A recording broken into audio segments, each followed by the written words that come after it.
Welcome back to the Chosen Life podcast. I'm your host, the Chosen Lawyer, and back with us, one of my favorite co-hosts, one of my favorite people in the world. He is the money man, the one, the only, Zachary Rain. Zach, welcome back to the Chosen Life. Too kind to me.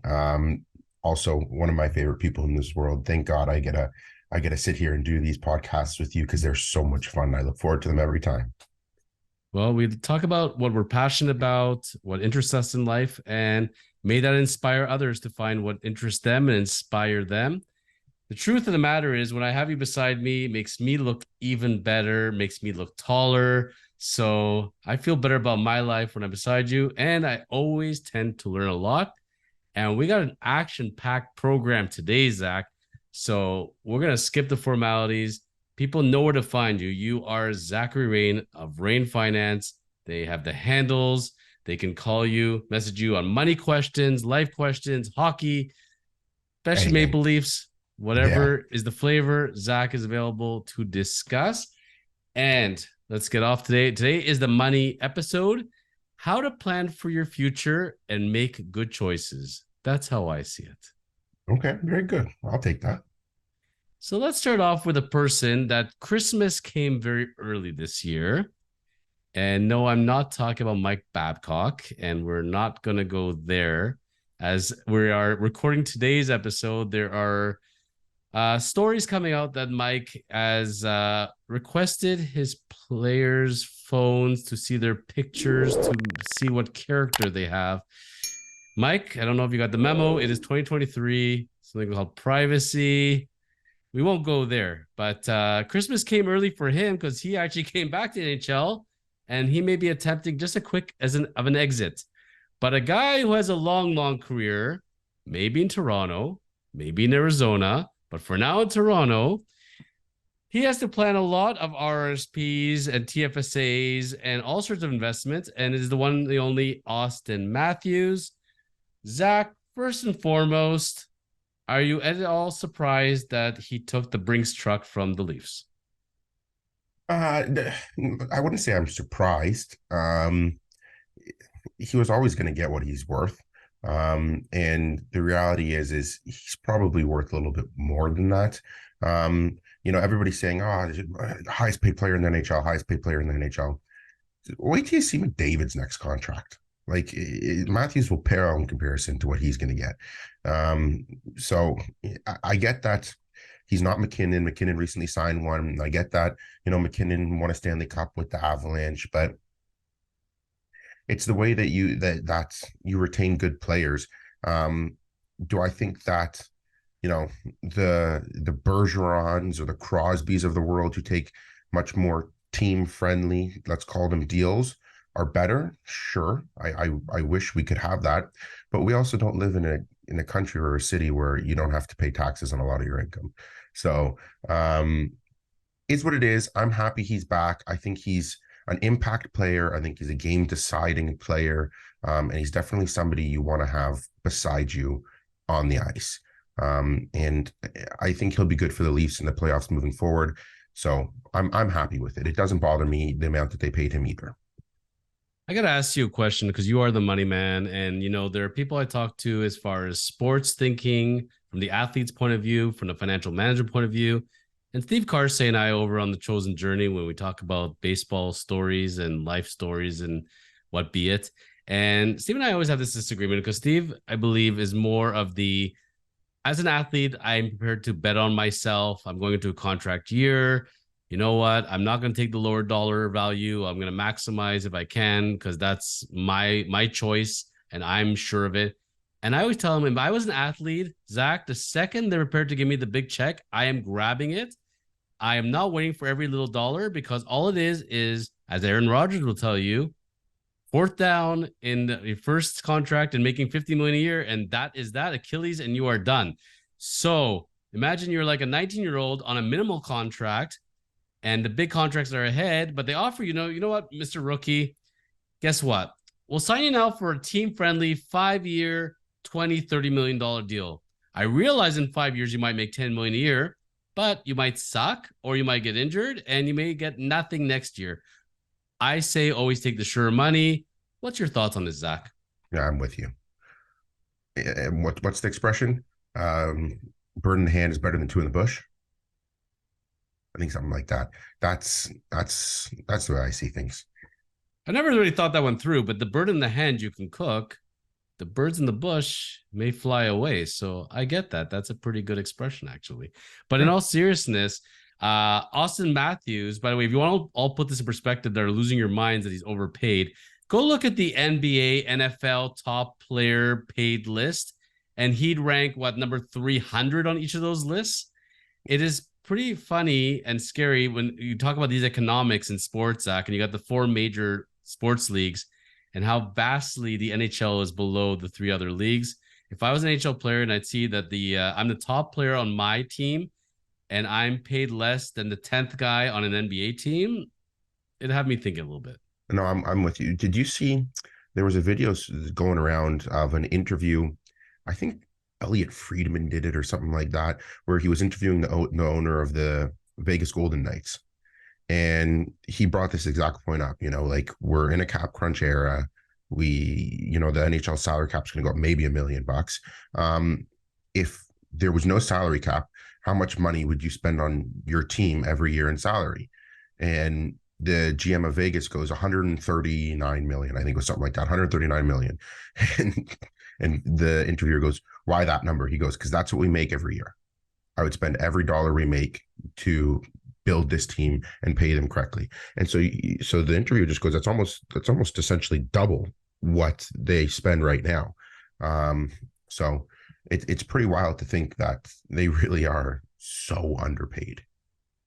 And yet, for any of us that we look at an Auston Matthews and we think Auston will make more in 1 year than we'll probably make in our lifetime combined. So let's put it all in perspective. So it's pretty freaking good. Yeah, So exactly. So I want to say in today's episode, Zach. So we all agree that Leafs did a good move here. He didn't sign for the longest term possible. He still bet on himself, so to speak. But if Lord forbid something happens to him, he went for the 3 year at the end. Was it? No, I think he got 5 years now. Did you get the 5? Okay, I kept thinking he was going to go for the 3. I was very fixated on that number. But we know also in this day and age that you may never finish out that contract with their injury or get traded, etc. But of course, whether you're Auston Matthews and you just signed your big $13+ million deal a year, or you got your first job out of university, or you're 10, 20 years into your profession, I think we can all agree that there's certain things in life that we need to think about and inspire. So if we had Auston Matthews, for example, today on the show, and I'd say, Auston, how you doing? It's nice to meet you. We want to be able to provide you some financial and money information, not advice. Don't take this as legal advice. Don't take this as financial advice. But we want to throw out some positive information for you to think about, Auston, and how you're going to go forward with this contract and make the best life for you possible. Are you game for that, Zach? absolutely. So I have to correct myself. It was 4 years. So that we were both right and we were both wrong. Yeah, I know, right? So to give somebody financial advice to help prepare them for the future, a young guy, it's something that I put a lot of thought into, and it's something that I speak a lot of the time with people. Sometimes they're my age, sometimes they're younger. I've coached hockey for years and years. So it's a discussion that I always have with people, because the reality is that, growing up is really hard. There's many parts about it that are hard, and, not my job to get into that. But the reality is financially, we live in a very demanding area. And even if you don't, let's say, you live in Alberta, which is much more affordable relative to Toronto. It's still demanding, right? Because everything's relative. That's the perspective. So the things that I would tell people, how to set yourself up so that you can at least have a good financial start to life. You have to be in a position where you try and earn as much money as you can and to retain as much money as you can. I've met enough people who made absolutely amazing money and kept none of it. I've met people who have scraped every single dime they can find together and have saved a lot of money. But the reality is to move out and to not be a renter, which is few and far between these days, to try and buy a place to live is going to cost you a pretty penny. That's, a down payment. You got to have, mortgage brokers, some will tell you there's insured, there's not insured mortgages. Your parents will tell you have to put 30% down. The bank will tell you have to put 20% down. But the reality is you don't really necessarily know what you're going to even qualify for based off your income and interest rates and all those things. So the best thing you can do is just try and do your best, right? Save as much money as you can, work as hard as you can, and that's the best you can ask for. I have a few friends that I went to high school with, and you sit and you look at those people and they're going to do well in life. You know what I mean? They're those type of people. And man, can I tell you, they just worked like dogs. They worked like animals. They had side businesses, they had side hustles, they had everything going on. And they were able to save and save and save. And they just moved out. It's really, really fantastic. But like, the come up, as the kids say, the come up is not fun, right? So you have to try and do the best you can in that respect. Find a good job where you can put yourself in a good position to succeed, to climb the ranks, and to enjoy life. I always tell people, at least my goal in life, I don't need to be the richest person on earth. That's not the way it is. Just want to be comfortable. And I think that that's a good perspective for most people to have, especially given how demanding this world financially could be. Work to be comfortable. The point of working, in my eyes, is to save and to spend money, right? Like, John, you work. What do you want to do with that money? Is it just for you to take it to the grave with you? No, it's to enjoy life right now. So what are things that you want to do when you wake up? Well, that's where I'm going to tell you that I have a word in my mind right now, Zach, as far as you work and you work and you work, and what are you working towards? Are we working towards the get by day to day? Are we building towards the future, building towards enjoyment, what it is? And there's a word that has been in my head now for a few weeks, and that word is legacy. Okay. I have been busting my behind now for about 2 years. And as we are taping this right now, we are approaching the Christmas season. I don't know if you've been listening well on social media and the podcast, but my upcoming book is nearing and nearing and nearing. And it is called The Bible 3.0, and very excited for its upcoming launch. And when I talk to people and pre-interview and everything else, they tell me, what motivated you to write this book, and some people want to do that because they want to be on the New York Times bestseller, and some people want the glory of fame. Some want vast amounts of money. The first word that came into my head, Zach, was legacy. When I leave the earth, I want to be able to leave my mark and something that I did that made the earth better than when I found it, when I first got here. So when I leave it, compared to when I got here, putting this book and my gift to the world, I considered my Mona Lisa, my treasure. I put everything of my life experience on this planet into it. And to me, at the end of the day, that's a legacy piece. But I've met authors and I've met athletes and people, and because you think about it, like sports is their art, like a tennis player, the way they play tennis, a chess player, that's all art in some way. That's their art form, and they're doing this to make a living, and a very comfortable living, but they can provide for their family for generations to come. So I was going to ask you, do you feel in that sense, is legacy and providing a comfortable life for your family, can they be done together, or are those two exclusive goals?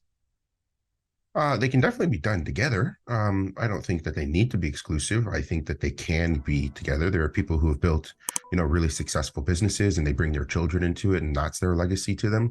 So the children will constantly have income as long as they can manage the business. There's people who leave legacies in other ways. For instance, I have a client, we're working towards building a foundation for his family.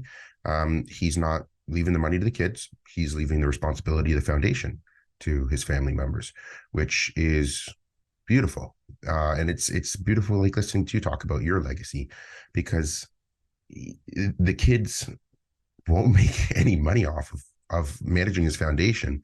But what it'll do is it'll give them perspective, and it'll give them the value and experience of learning how to do good for others. And that's, that's another beautiful way you can leave a legacy. And then obviously there's, what you're doing. You work, work, work. I can attest to it. John works like a dog.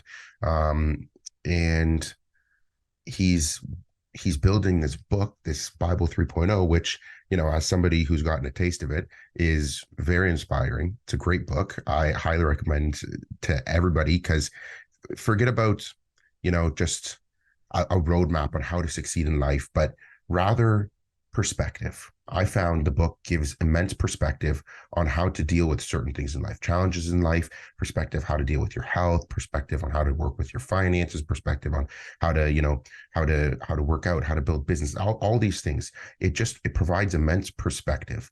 And so, I think that what you're doing is also fantastic, and it's a beautiful way to leave a legacy, because after you, God willing, you're around forever, and a very long time, but after you're gone, you can say, man, look what I left on this earth. I left this beautiful book to explain to people how, as somebody who's experienced a lot in life, I've dealt with the challenges, and what I've done to overcome the challenges, and how I've been able to succeed in life based off of, these perspectives, these values, these beliefs.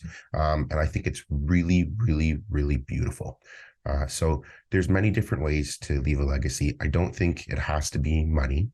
I don't think that it has to be exclusive of one another either.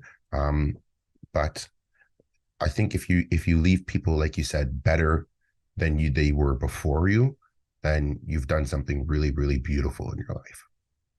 I guess to sum up this topic and to move on to the next one, and I appreciate your words, Zach, very, very much. And I promise you, over the coming weeks and months, we'll have many opportunities to discuss the book and go more in depth as far as for the future readers and audience, as far as what this book can provide people as far as their life systems, etc. There are funerals out there where a person can be worth millions, billions, and nobody shows up. And there's a person that could pass away and have $10 in their account, and the place is packed to the rafters. What I will tell people at the end of the day, where you're at in life, whether you think there's a legacy or not, a lot of it is up here. How do you perceive it? Because what you perceive not to be a legacy can be a legacy for others, even being a great parent, being a great boss, so to speak, a really courteous neighbor. People remember that stuff. And you know what? That really, really sticks. I just interviewed Rob Ducey, former Blue Jay player with Steve Carsey. And, Rob had 19 seasons in professional baseball. Was always, for most part, a bench player. But I told him, you were always seen as a good teammate. And when the fans saw you on TV or in interviews, you always had a smile on your face. You always had a good positive energy about you, and people wanted to be around you. And that's not a coincidence then how you're able to last in this profession, and whether you are comfortable or uncomfortable in life, Zach, I've had clients, we're signing them up for a house deal, and each are worth in the millions, and they're buying a $10 million house, and they look like the most stressful people on earth and don't feel comfortable whatsoever. And whereas anybody else would say, wow, I wouldn't have to worry about a thing if I had that kind of money. So it's irrelevant what's in your bank account at the end of the day. It's how mentally do you approach your life and how comfortable you see it. So I think it comes down to perspective. If you're just getting by, you're just getting by. But if you set yourself goals, you work with a professional like a Zachary Rain. You and I meet every month and we discuss where I'm at. And I heavily advise people, find your financial planner, find your accountant, your lawyer, work with these kind of professionals and set goals. And then you can see where you need to be. And then you can have that comfort level because mentally you're committed to it. So it all begins with the mental commitment and the energy. Otherwise, Zach, ain't going to happen. Now, turning over then, we have situations now. We have this huge young population in North America, Canada, the US, around the world. And you got so many kids in college, university, finishing college, university, going to take their degree and move on to a profession. You have many kids that finish high school, choose not to go to college, university, entrepreneurs that they've been working when they're younger, and just feel, I want to be my own business owner. At the end of the day, for those quote unquote kids, young adults, if they're sitting down with you today, Zach, and saying, you know what, I kind of have an idea what I want to do, but I feel stuck. I don't know how to plan for my future. What advice would you give them as far as looking ahead for their lives? Well, I would say I would say to not look too far ahead. It's a hard struggle because you want to look ahead, you want to plan, you want to have goals, you want to have a 1 year, 3 year, 5 year, 10 year goal. Um, but the reality is that life is very unpredictable, and so I'm a financial planner, or at least I do financial planning, and my my clients always say to me, Zachary, you plan, God laughs. That's just how it is, right? Um, so there's many things you can plan for. What I would tell you is try to make the next best decision. That just the next thing you do, try and make the best decision you can. And what that might be is if you want to be a business owner and you want to, assume that risk, which is unpredictable, you got to work really hard. Just go for it. Try your best. If you fail, you fail. There's nothing more you can do. There are people who have failed 150,000 times in their life. Some of the most successful people in this world have failed and failed and failed. And as long as you can manage perspective, and try your best and put your heart and your passion into something, then you can say you've done it. And in doing so, have a clear idea of what your decision provides, right? So, for instance, if you're trying to open a business, you may not make money for a couple of years. That may be the reality of it. So you need to understand that, it's like I said, for the kids trying to save for the down payment, and 5 years from now, when the down payment comes, you may not be there, right? You may have to rent, and it's a balancing act, right? There's risk and reward with everything. It was no different than me coming out of university, ready to do this job. And, I always said to myself, if I'm going to fall, because I have family members in the business, but if I'm going to fall and fail, it's going to be me. It's not going to be anybody else. So that was my perspective. And, every day's a grind. Tomorrow is not promised for anybody. But if you can work towards your goals, and my goal is just have a nice modest sized practice, help as many people as I can, and live that quote unquote comfortable life, which is, I guess, defined by me and my partner, then that's it, right? It's all about having, and it's reading the Bible 3.0 helped me. It's all about having the right perspective, right? So if you're a young kid, you're coming out of university, you're scared because all you've ever done is learn, which is the God's honest truth. My brother's coming out of university. He's got a great job set up. He's going to be a big time accountant, God willing, knock on wood. But at the end of the day, he's scared as well, right? Because all I've ever done is learn. And now I need to put to the test everything that I've learned, all of the knowledge that I've tried to consume.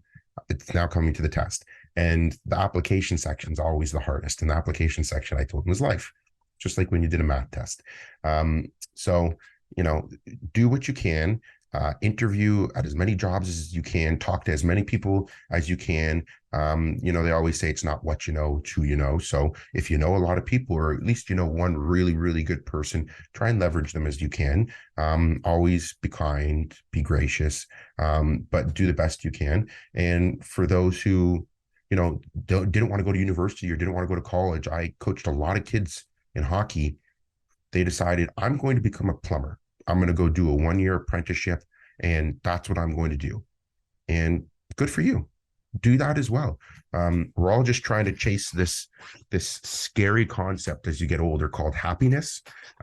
So whatever makes you happy, do it. But just keep in mind the consequences of your decisions, the benefits of your decision as well, and maintain a perspective and read Bible 3.0 when it comes out.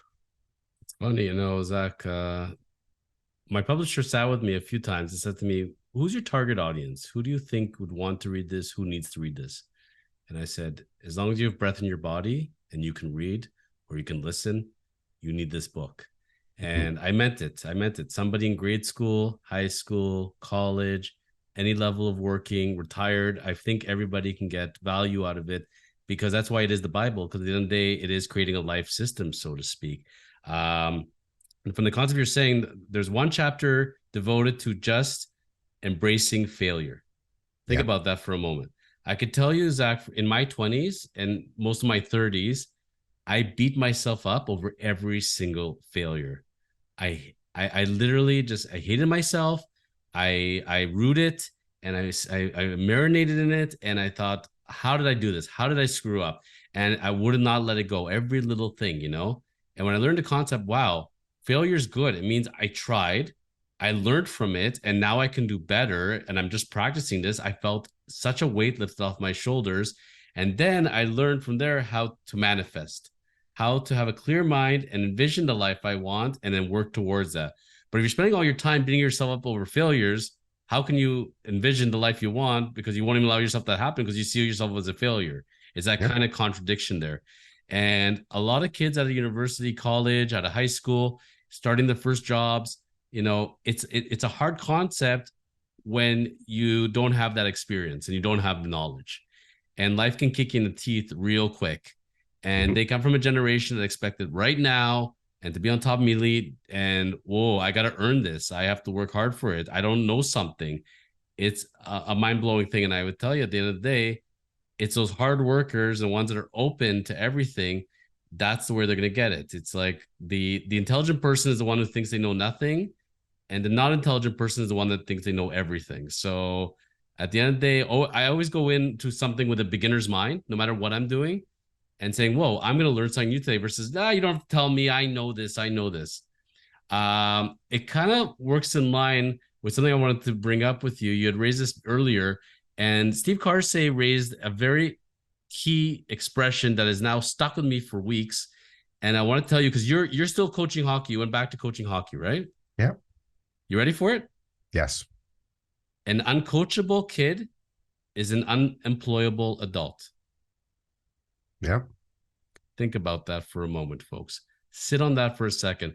Remember when you were playing team sports and that one kid that the coach just had a dilly of a pickle with and would just put him at the end of the bench or send them home, no playing time? If they did not evolve from that, how do you think they became in the workforce? Versus the kid that took direction, put in extra shifts, asked the right questions some more, and played with heart and worked on their little bits of the game and never thought they were ever perfect. Think about how they became in the workforce. Zach, does those thoughts go through your head as a hockey coach when you're seeing the future generation? Absolutely. And it's the same lessons you learn in life as you do in sport. It's one of the reasons I love coaching hockey because I think that there are so many good lessons you learn in hockey. Even as a coach, I'm still learning all the time. And what you're saying is always it was always my goal as a coach, right? So I coached with my father and my brothers. Um, and the discussion was try and make them good people first, right? Like as athletes, some of them, God willing, if they can even so much as get a scholarship and have school paid for, then that is a fantastic outcome. But the reality is that the majority of them were never going to be professional hockey players. That's just the way it is. There's so few and far between. It's hard to become a professional athlete in anything. But if we could sit here and work and try and help them deal with the lessons of the game and how you could attribute learning those lessons to life, then that was always our goal. In hockey you fail, in hockey you lose games, in hockey you make mistakes. I remember playing hockey. The one thing that your coach always tells you not to do, I did, and my team lost a big game because of me, and it ate me up. It ate me up so much. And I remember that happening to one of my teams as a coach, and I always thought I was thinking to myself, because when you lose a big hockey game, especially in the pressure cooker of Toronto, where everybody thinks their kid is going to be the NHL, the best player in the NHL, it's a very long walk from the bench over to the dressing room after the game.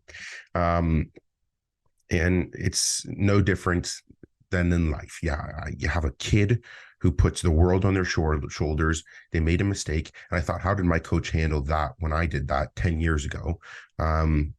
And what I always tell people and tell the players is you remember it enough to learn from it and you forget the rest.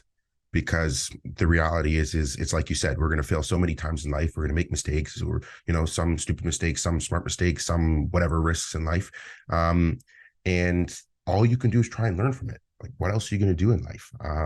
So I love coaching hockey. I think it's a great perspective, and I like to think that what I said to that kid in that day had a positive effect on the way he's going to be as a person, and in the workforce. Especially, I don't think that kid is going to be unemployable because the kid tried. But yes, there are some kids who think they know absolutely everything, that they're God's gift to this green earth. And it's interesting getting humbled, and interesting watching them get humbled. And life, one way or another, always will hand you that slice of humble pie. Absolutely. And it's how you're going to eat it and deal with it that will affect how your future may hold. I got to ask you what I think is a stupid or silly question, Zach, but it's kind of stuck in my mind now because you and I both, are in the world of business, right? In law, in finance, insurance, and we deal with a lot as far as business goes and clients and taking on a lot, constantly upgrading our education, having to do CPDs, etc. So I got to ask you about sports because, to me, three levels of sports. There's watching sports as a spectator, there's participating in sports, and then there's coaching in sports. And I got to ask you, at this point in life where you're at, right? So busy with work, personal and relationship and family, etc. There's a lot on your plate all the time. I know how busy you are. I know you're constantly, searching, scavenging for your clients, trying to give them the best possible advice and products out there. You're constantly hustling, building up the business, and I respect you for that from a marketing perspective. Do you ever think to yourself, okay, because everything comes down to you and I have talked about economics a lot, right? And if you're running a business and you are a person that has a job, it's my time means how much money do I earn, and then how much expenses go out. So if all of a sudden I'm playing sports, coaching sports, or watching sports, that's taking away time from the money earning. So what do you see as the value, and why? And we are such a sports driven society. Think about this, think about it. I have the baseball show with Chosen Journey. I got the professional wrestling, the Yeah. podcast. And because I talk so much sports, we had to put them on separate programs. Yeah, we still talk about sports here on The Chosen Life. So we spend good money. Like we go and spend like, $200-300 on tickets and sitting here and sitting there and flying out to events. I went to SummerSlam in Detroit. Zach, with the importance of saving money and everything else, what is it about sports and the value that it brings to us? And why do you do it? Guys, it's like I said a little bit earlier. You can't bring every dollar you've made to the grave. You can, but you shouldn't. Shouldn't bring every dollar you've made to the grave with you. I think that in life you have to experience too, right? We have to have fun and enjoy life while we can. And to me, sports is enjoyment. Watching the games with, friends, family, it's a ball to me. I get to, be part of it. I feel like I'm part of the game, the ups, the downs, the triumphs, the failures, all of the things. I love watching it. It's like, it's like my mom, she's a hockey mom. She has come strides from where she once was, trying to figure out what the little circular thing on the ice was. And now she's in the game. But it's, she likes to watch soap operas. And I sit there and I think to myself, how could you sit here and watch that? And she said it to me perfectly. She goes, it's just like hockey for you, Zachary. I'm entrenched in the story, the plot, how everything transpires, the ups, the downs, all of it. I feel like I'm part of it. So, watching sports, playing sports, it's what I do. Playing on a team makes you feel like you're part of something. It makes you feel like you're achieving or working towards a greater goal, which is really, really awesome. And as far as coaching goes, Please. I was blessed to have amazing coaches in life. And I think it's funny because I have a buddy I went to high school with, and he just became a baseball coach. He was a high level baseball player, never made it to the majors, but had a good career, nonetheless. And he just started coaching baseball. And I commented on the picture. I said, as competitors, or as retired competitors, the greatest gift we can give back to the sport is teaching kids how to do it right. Now, right is obviously, again, perspective. Everybody thinks of things differently. But, if I can sit here and spend my time and impact a kid's life in employment in the future, in, God forbid, there's health situations in life. People's families someone becomes unhealthy.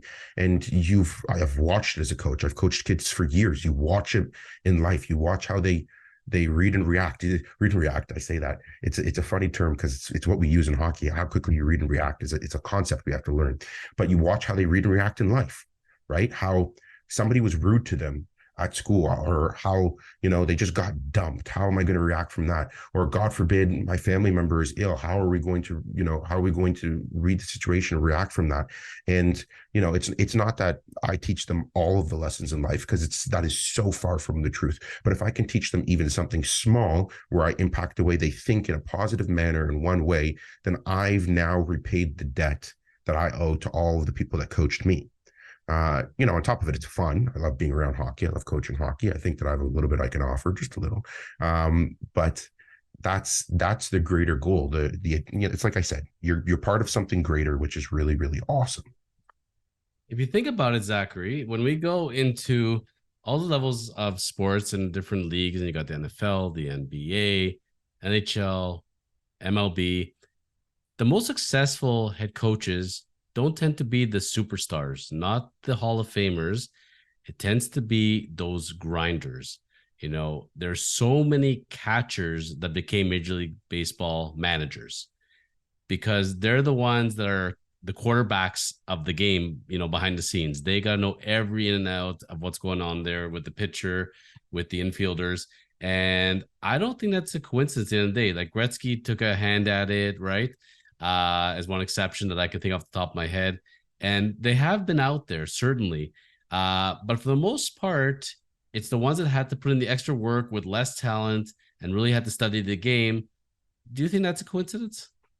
I don't think it's a coincidence. As somebody who had less talent, it's when you love something, you always want to stick around it. And when you love something, you want to work hard to try and succeed at it.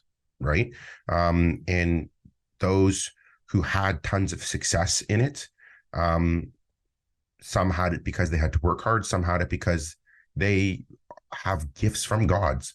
The Mario Lemieux and the Wayne Gretzky's, did they work hard having to study the game?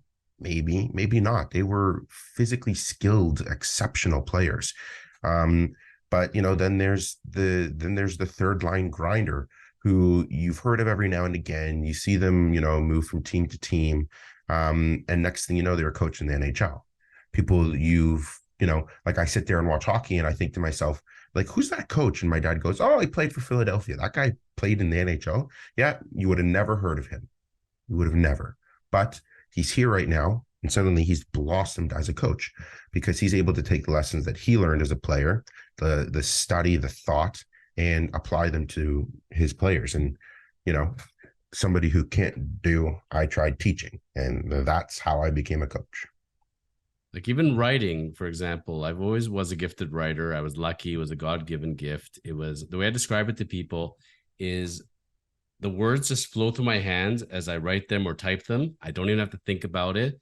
You hear about like those prodigies that go sit in front of a piano and just start playing the piano, or ones that just instantly play chess. That's how I was with writing. It was literally just a God-given gift. So I can't teach that. I feel that I like teaching and I teach a lot of things because I'm very weak in most areas. Nothing ever really came easy otherwise to me. So I had to grind it out as far as learning how to work out and how to eat properly, how to organize my life, mindsets. None of that came. But when it is a God-given gift, you can't teach God-given gifts. It makes me think of that episode of Seinfeld with George Costanza when somebody came to him and he says to them, you want me to teach you how to lie? That's like asking Pavarotti, teach me how to sing. But I'll leave you with these thoughts. It's not a lie if you believe it. So, words of wisdom from exactly. Seinfeld. As we wrap up today's episode, Zach, we covered a lot of money aspects. And, it's funny to make money and everything else. We talked as much about mindsets and as far as, your perspective than actually physically doing it, because the mindset is literally half the battle at the end of the day. It's more than half most days. And I think back to, as far as we talked about legacies and building foundations and having a comfortable life and what to do out of university and all this. I have these clients out there, Zach, and they're in their late 20s, 27, 28, up to 32, let's say. And Zach, they already own 3 to 5 real estate properties. And they have their job. Their job makes them their seed money. They buy the next property, gets passive income, and they are absolutely laughing at the world. And I've met people in their 50s and 60s that are buying their first property. They have good jobs, just chose not to buy real estate. I've been to enough, seminars and galas and financial planning institutions where we discuss these kind of items. And there seems to be one denomination at the end of the day when I meet, there's wealthy and then there's uber wealthy. And for whatever reason, the uber wealthy seem to always own real estate. To you, is that fact or is that a myth? No, it's fact. It's, there's an expression that, real estate, those who have old money have it from real estate, and those who have new money have it from real estate. Because at the end of the day, it's a great asset. Again, it's not financial advice, but I'm a big believer in investing in real estate because there's so many ways you can make money. Now the seed money is the hard part. It's like what you said, it's having the ability to invest in a property, but you're getting so much value and capital appreciation if you're not probably investing in Toronto, but if you're investing and you're able to create a positive cash flow income as well, then, there's a second way you're making money. And simply by having people pay rent, then you have people paying down your mortgage and gaining equity in your property. So you now have a third way to make money. And so by doing that, you are earning a return in 3 different ways, which is very hard to do in the average investment. Not to mention, because most people invest in real estate and they're leveraged, you put in 200 grand, you get out, you get a loan for 600 grand. Well, now you've 3x'd your investment. You've or your return, what you've put in, you're able to get a return of 3 times that value, which you're not able to do in most asset classes. There are obviously some more risky ones, but you're not able to do that. And I have a mentor, and he always tells me, he says, Zachary, people are always going to need places to live. That's just the way it is. Now it's becoming unattainable for some people to invest in the Toronto region. But there's opportunities out there. You just got to look for them. You got to have the money available more often than not. And you have to be willing to dedicate the time and the effort and the risk that it takes to being a landlord. Because it's a job. People will say it's passive income. It's not passive income. It's a job.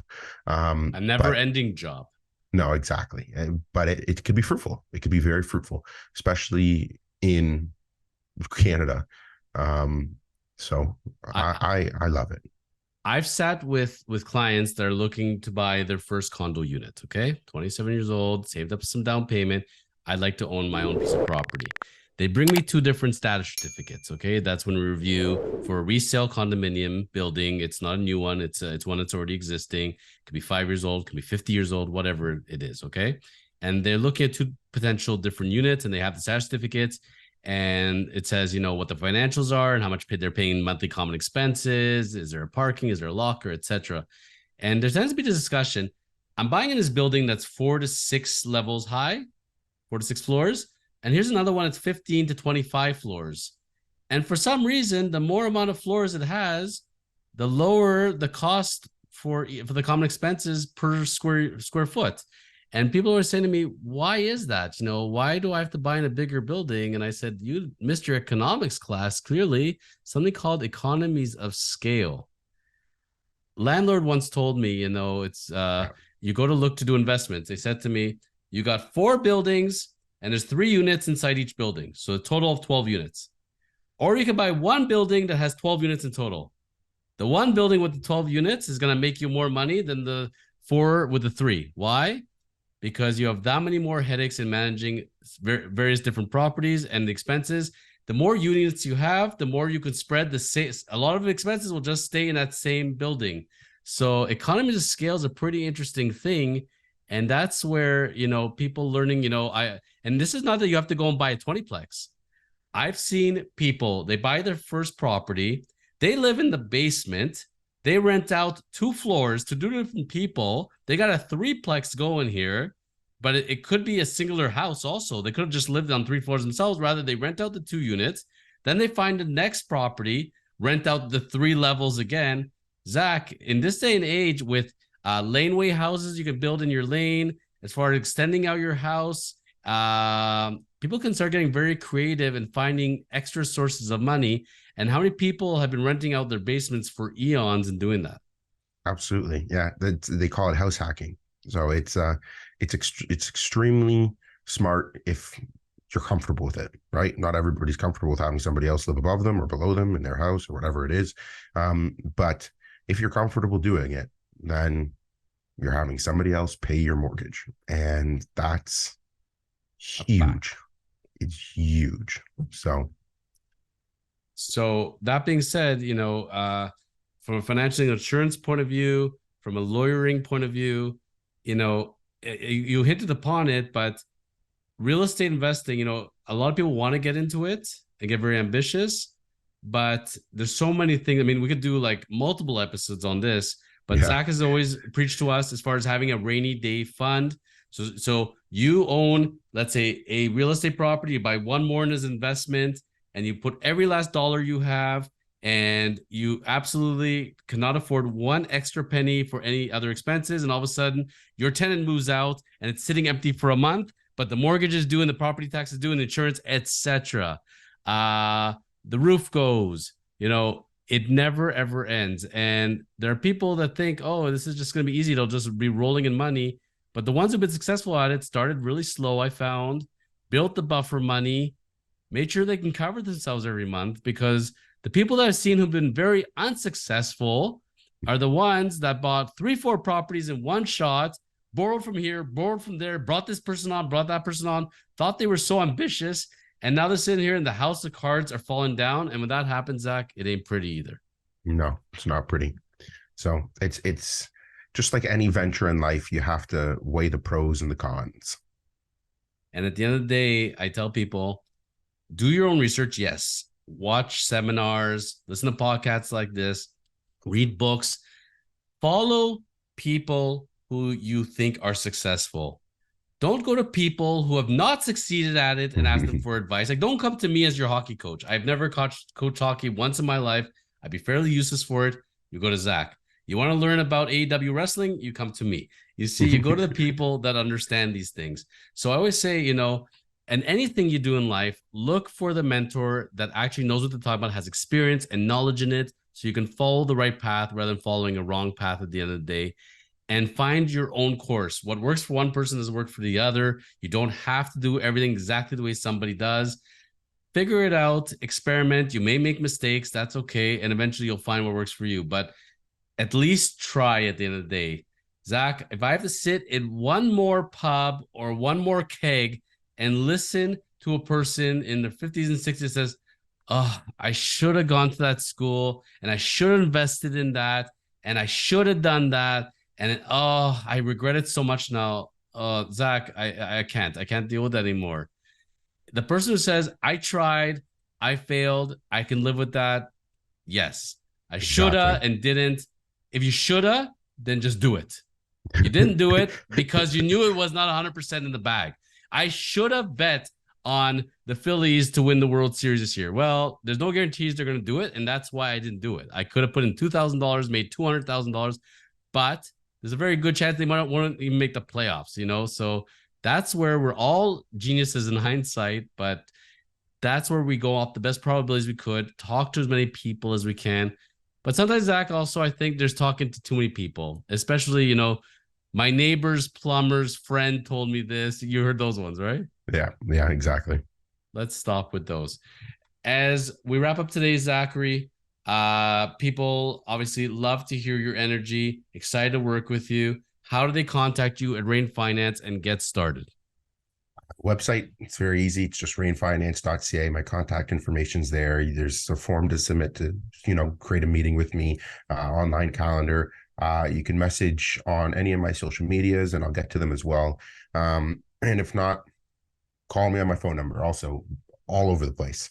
So happy to speak with anyone and everyone. And yeah, thank you again, John, so much for having me on today's episode. I love it. It's one of the highlights of my month, and I got to look forward to doing this. So thank you And so much.